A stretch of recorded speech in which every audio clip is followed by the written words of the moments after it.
আসসালামু আলাইকুম। টপ নিউজে স্বাগতম। জানিয়ে দিচ্ছি এই মুহূর্তে আমাদের হাতে থাকা সর্বশেষ সংবাদ আপডেট।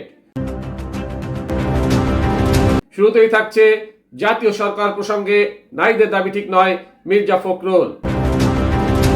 এরপরে থাকছে জুলাই সনদ বাস্তবায়নের দাবিতে আজও শাহবাগে অবরোধ। তারপরে থাকছে 25 বোয়িং কেনার উদ্যোগ, বিমানের ঘাড়ে 50,000 কোটির বোঝা।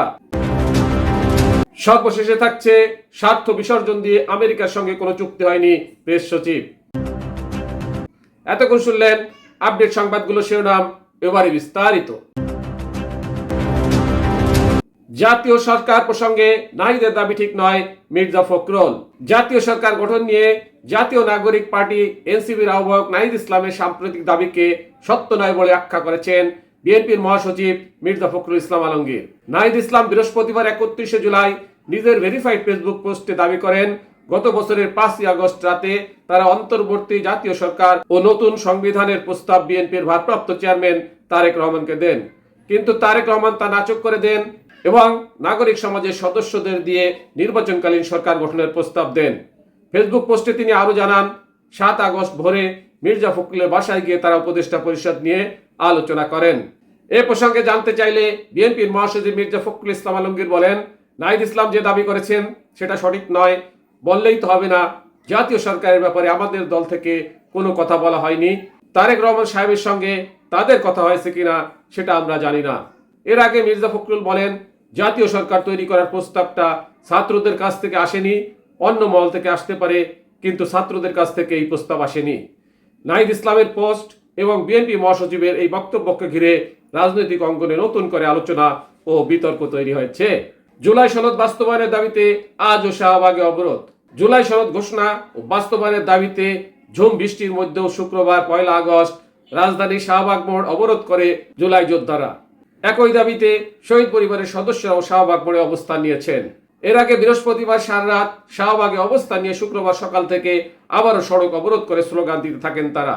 এতে শাহবাগের প্রধান সড়কে যান চলাচল বন্ধ হয়ে গেছে, ফলে ভোগান্তিতে পড়েছেন জরুরি কাজে বের হওয়া মানুষ। অন্যদিকে আন্দোলনকে কেন্দ্র করে শাহবাগে নিরাপত্তা জোরদারে পুলিশ ও বিজিবি মোতায়েন করা হয়েছে।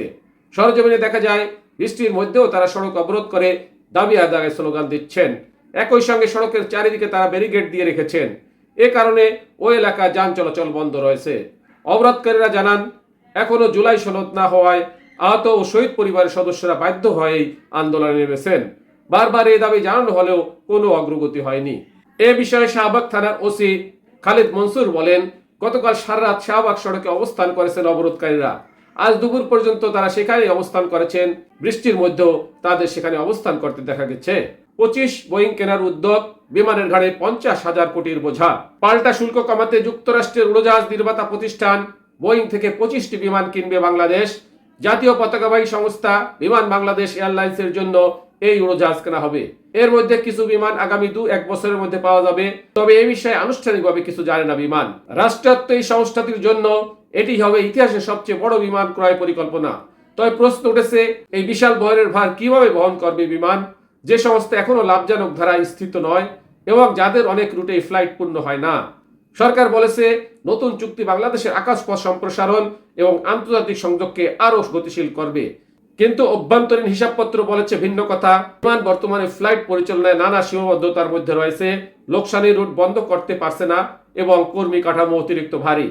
এভিয়েশন খাত সংশ্লিষ্ট ব্যক্তিরা বলেছেন, যেসব উড়োজাহাজ কেনার জন্য বিমানকে অর্থনৈতিক দায় নিতে হবে, সেই প্রতিষ্ঠানকেই অন্ধকারে রেখে এমন বড় সিদ্ধান্ত নিয়ে প্রশ্ন উঠেছে।